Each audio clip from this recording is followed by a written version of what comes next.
Hi, வாங்க carrot குழி பணியாரம் எப்படி செய்யறதுன்னு பார்க்கலாம். இப்போ ஒரு கடாயில் கடலெண்ணெய் சேர்த்துக்கலாம். கடலெண்ணெய் நல்லா ஹீட் ஆனதுக்கப்புறமா கடுகு,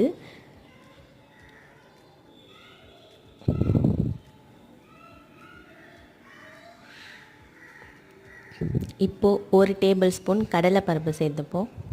கடலைப்பருப்பு நல்லா ரோஸ்ட் ஆனதுக்கப்புறமா ஆனியனும் கருவேப்பிலையும் சேர்த்துக்கலாம்.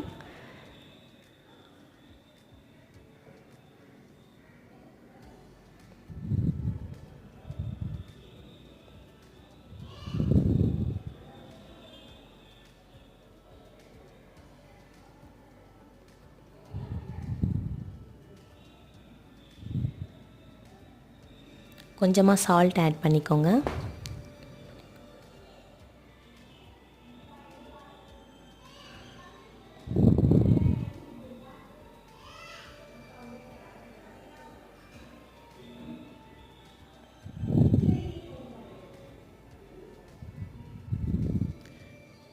இப்போது இது கூட நம்ம துருகி வச்ச கேரட்டை சேர்த்துக்கலாம். சேர்த்துட்டு ஒரு 1 மினிட் மட்டும் சாட்டே பண்ணி விட்டுருங்க, போதும்.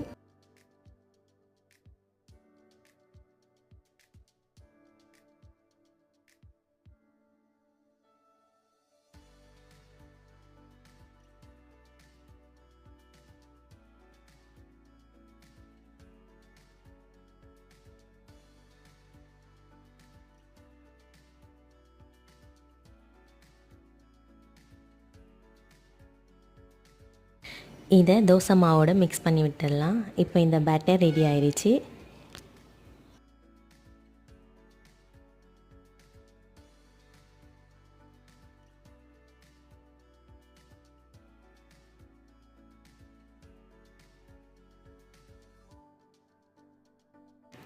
இப்போது வதக்கின சட்னி தான் இதுக்கு காம்பினேஷனாக செய்ய போகிறோம். அதுக்கு ஒரு கடாயில் நல்லெண்ணெயை சேர்த்துக்கலாம்.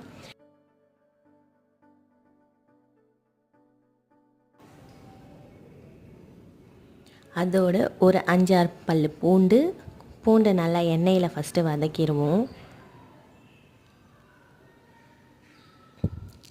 அதோட காஞ்ச மிளகாய், ஒரு பச்சை மிளகாய் சேர்த்துருக்கேன். இதையும் இதோட நல்லா வதக்கி விட்டுக்கலாம்.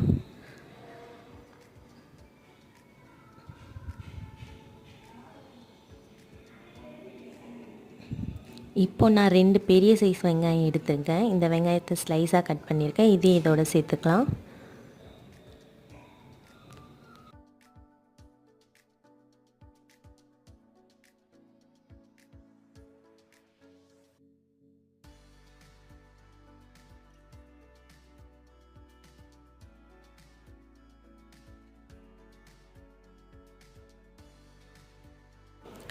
வெங்காயம் நல்லா வதங்கிருச்சு. அதோடு இப்போது நான் 2 தக்காளியை கட் பண்ணி வச்சுருக்கேன். அதையும் இதோடு சேர்த்து நல்லா வதக்கி விட்டுருவோம்.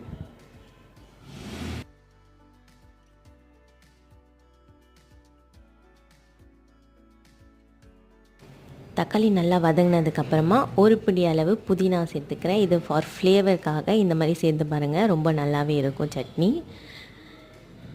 இப்போ நல்லா வதக்கி விட்டுருவோம்.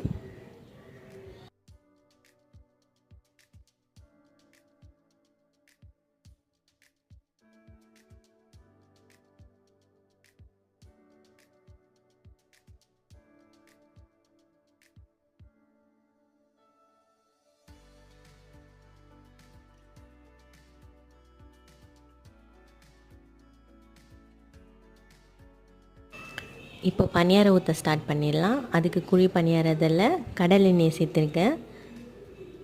எண்ணெய் நல்லா ஹீட் ஆகட்டும்.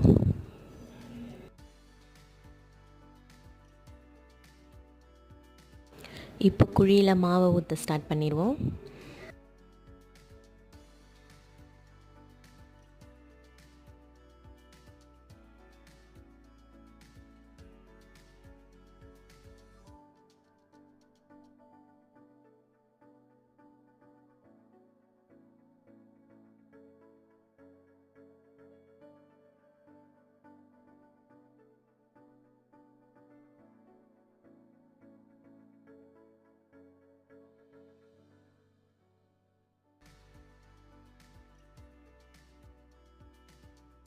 சட்னி அரைச்சாச்சு. இப்போ அதை நல்லா தாளித்து கொட்டிடலாம்.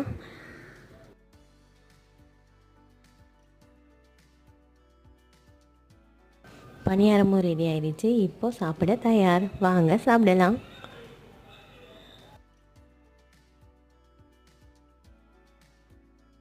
இந்த வீடியோ உங்களுக்கு பிடிச்சிருந்தா லைக் பண்ணிக்கோங்க, ஷேர் பண்ணிக்கோங்க, மறக்காமல் என் சேனலை சப்ஸ்கிரைப் பண்ணிக்கோங்க.